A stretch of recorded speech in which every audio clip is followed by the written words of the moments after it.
go find out all the debt that you have. Don't shy away from it. A lot of people don't want to worry about it, like, oh, I have it, but no, I don't know what my balance is on this student loan or that.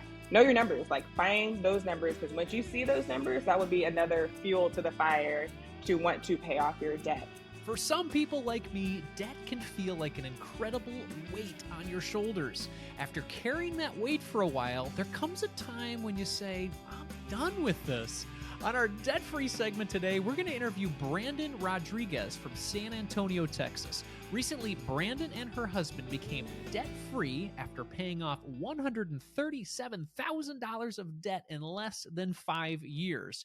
Today, we're going to learn how they accomplished this family financial goal and what they're doing with their money now. Welcome to the show, Brandyn. Hey, thank you for having me. I appreciate it. I'm glad you're here. This is going to be a lot of fun. You and I had a chance to meet recently, and I'm glad we're able to do this interview now. So tell me, why did you want to become debt-free in the first place? I was tired of debt weighing me down, just kind of like what you said. I wanted more for my future. I wanted more for my children.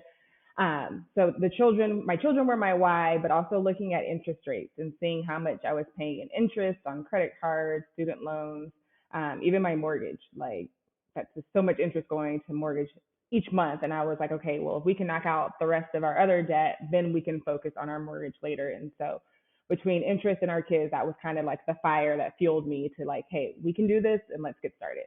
Yeah. So you mentioned the mortgage. What other type of debt did you have when we talked about this big number of 137,000? Oh yeah. So you name it, we have it. So we had student loans, we had car payments, we had credit cards, we had medical bills. We had it all. I would say the bulk of it was credit cards and student loan payments, and car payments really ate up the most of it. And it was one of those things, my husband's like, well, we can afford the payments. It was like, yeah, we can afford them monthly, which is great. But when you start looking at how much you're throwing out towards debt payments a month, and it was like, you know what, we could really use that money for something else. It's okay. Yeah, we can afford it, but I'd rather use it for something else. Yeah, absolutely. So let's talk about the process of becoming debt-free. What did you do to become debt-free? Let's talk about maybe the increasing income side. What did you do to increase your income? Yeah, so over the 5 years that we were on our debt-free journey, 2 of those years we did side hustles. They weren't anything glamorous, but they got the job done. So the first year that we started our journey, again, I was kind of telling myself, I was like, yeah, our normal job can help us, and we were able to do the snowball method. But I was like, I want it to go faster, and I wanted to go move a lot faster. So I chose to wait tables. So I waited tables, which was only going to be for 3 months. And my husband thought I was crazy. I was like, I got a part-time job. And he was like, no, you didn't. And I was like, yeah, I did. And he was just like, have you lost your mind? Like, there's no way you can work a part-time job on top of everything that we already do as a family and our careers. So I did, and I said I was going to do it for 3 months. And of course, because I got a part-time job, that also meant that he had to do the same thing. So he ended up getting a part-time at Home Depot. And as we started this journey, and he was like, oh, wow, we were knocking stuff out, especially those smaller debts, right? 500, 1,000, 1,500. We're going really, really quick while we're doing that side hustles. So we committed to 1 year. After the first 3 months, we're like, okay, let's commit to 1 full year and see how far we can get. And we did it. And by that, the 12th month, I was like, okay, I am done. I was like getting off of work at 5 for my regular job to rush to the restaurant to be there at 5:30, to meet my husband on the side of the road, to swap a kid, to pick up a kid, to get one kid to practice, to get one child here, to drop off somewhere else. It was a lot, but it was worth it. And so we did that for a year.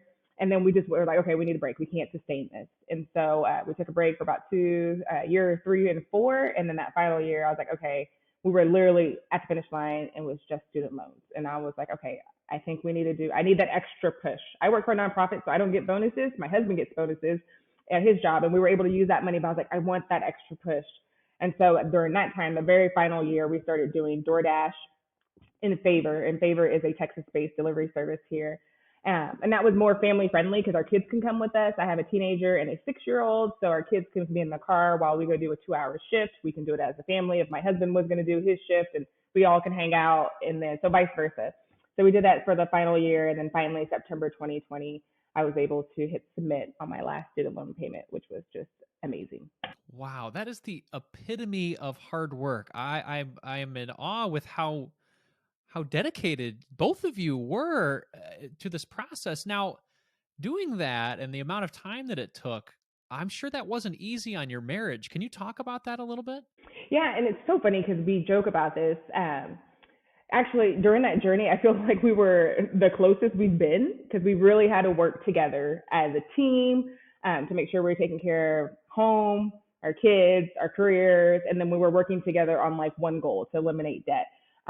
Granted, we didn't see each other a lot because it was like one's coming, one's going, one's coming, one's going. But I feel like our communication was really good. We were focused on our goals during that time frame.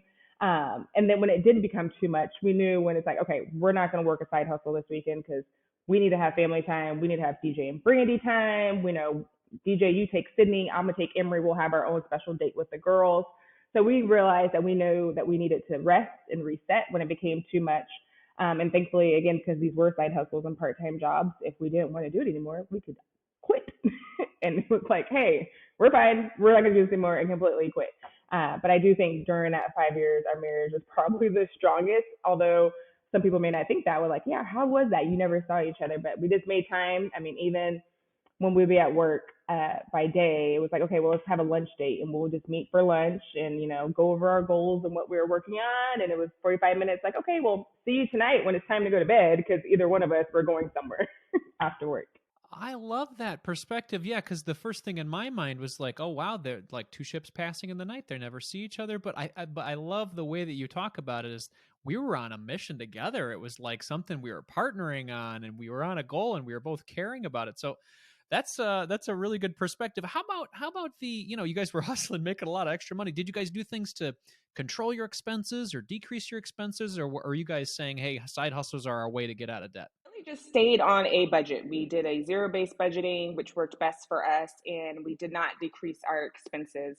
Funny thing is, we didn't decrease our expenses until after we became debt-free. That's when we decided to cut cable and some other things, but we were determined to focus on paying off our debt, staying on a budget, and keeping the things that we enjoyed.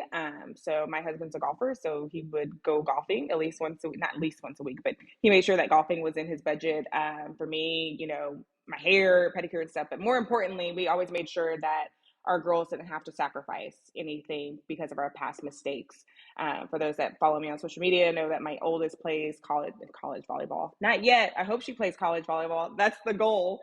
So that she plays club volleyball, and that's an expensive sport. And so she's been playing for many, many years since she was like 9. And so we made sure that she still got to play that. And we weren't going to take away from her. We could have easily been like, you know what, maybe Sydney's not going to play for 2 or 3 years and we can rush our debt-free journey. No, we wanted to make sure that she still had those opportunities.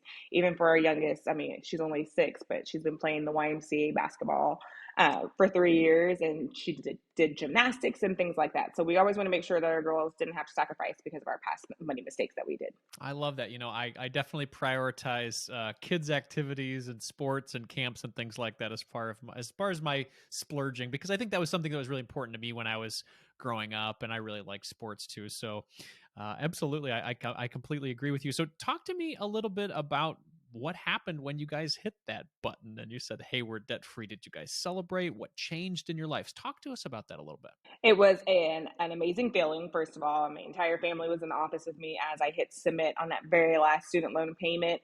And then it was just like, now what? Kind of deal. It was like the biggest sigh of relief that I had. And it was like, okay, what do we do now? So that was the end of September. So basically my husband and I decided like, hey, the rest of 2020, we're just going to relax, chill, continue to pay our normal bills, save money, and find out a plan for 2021. And so that's kind of what we did. We were able, celebration wise, we took our first debt-free vacation that Christmas. We took our kids up to Dallas and stayed at a nice resort for the holidays, which was really, really great. And didn't have to charge it and pay it back 6 and 7 months later because you're only making minimum payment. So it was really good to have that opportunity for our first debt-free vacation, and been able to do so ever since. That following summer, we did a staycation with my family, my side of the family. My family's never done a vacation together. I have 2 older siblings, and they both have 2 kids each, but we've never gotten together outside just going to each other's houses. And so we did a staycation last summer of 2020, 21, can't remember, COVID years. And that was great. It was a great experience. I was like, hey, I want everyone to go. And everyone was kind of like, well, I don't know, I got to move things around. I'm like, look, just put in this much show up on this date. I got the rest, and we're going to go and have a really great time. And so it was good to do that and hang out with family and niece and nephews and make that become a tradition. I am 38 and my siblings are 51 and 49. So it was good to start a new tradition with family because I don't have that debt over me. So it was really, really good. I love that. And I have a similar break between my siblings too. I'm the youngest of four, and I've got some siblings that are in their 50s as well. So I feel that. But it's great to get together with family and create those traditions. I feel like that's what money, or at least that's what makes me happy with money, spending my money on experiences and getting together with family. So you've also talked a little bit, I've seen, about investing and how that's been an important part of your journey now that you guys are debt free. Talk to us a little bit about how you're investing. I am just getting started as I was learning once I became debt free outside of my workplace retirement account. I wasn't doing any investing. But as that last quarter of 2020, as I paid off my student loans, I started, of course, learning more, doing research. Debt free community is amazing when talking about investing. So I opened up 529 accounts for my daughters. For the longest, I always put it off because I thought, well, I need to have $1,000 to open up an account. And every year when I was younger, in my 20s, I'm like, oh, when I get my tax return, I'm going to open up an account for my kids. Never did. And years have gone by. And then I realized, it's really, truly not too late to invest. I know everyone says that, and it's the truth. It doesn't matter what age you are, you can invest. Depending on your age, you may have to do a little bit more to catch up, depending where you want to be when you hit retirement. But I've been able to open accounts for my daughters in their 529 accounts, open up IRAs. I just maxed out my 2021 Roth IRA. So that was really exciting. It kind of felt like I paid off a debt. Like I had that excitement again of, hitting a goal. And the most recently I shared on Instagram, I'm not one to look at my net worth because I was always scared, especially during my debt-free journey. I didn't want to see what those numbers look like. And so once we paid off our debt, March 2021, we looked at our net worth and it was this, $12,000. And I was like, well, it's positive. If I would have looked at it while we're in debt, that would have been a whole different number. So I'm like, it's positive. I'm not going to beat myself up for it. We own a house, so that takes up a lot. Anyways, just recently looked at it and now we're at $84,000 in like a 10-month swing. And I was like, wow. And what changed? I was like, I paid off my debt. I started investing through my 403, increased my contributions for my 403, as well as opening an IRA. I wasn't expecting to see that big of a swing in 10 months. So I'm like, okay, I'm taking small steps and my small steps are still making progress. So I'm like, just keep doing what I'm doing and I will get to where I want to be when it's time to retire. Wow, I love that. And what a testament to just starting where you are and then taking those steps to get now almost to $100,000 net worth. That is fantastic. Now there's somebody listening right now and they've got, maybe 6 figures of debt. They're feeling a little overwhelmed and they're like just feeling like they're never going to get out of this debt. Can you talk to that person right now? Maybe give them just one step following this interview that they could take? You can do it. I know I felt the same way. I was always going to have student loans. I was always going to have car payments, but there is way too many people across this country and world who has done what I've done, who's in the process of doing it. So I would say that you can do it. Believe in yourself. And the very first step is, money mindset. Make sure that you can do it. Believe in yourself.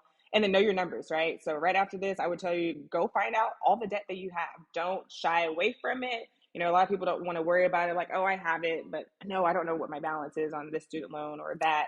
Know your numbers, like find those numbers, because once you see those numbers, that would be another fuel to the fire to want to pay off your debt. And again, small steps makes progress, but know your numbers and make sure that your money mindset is there so you can believe in yourself to get it done. This is great advice, Brandyn. Thank you so much for your time today. And thank you so much for sharing your super inspirational family win with us. I understand that you are very busy on Instagram and you're sharing great information out there. Where can people connect with you if that's the best place to go, or your website? Where should they go? Yep, you can find me on Instagram. I'm PositivelyB on Instagram, as well as my blog is www.positivelybee.com. I love that. And yes, you are definitely in the positive territory for that net worth too. So we're all positive, right?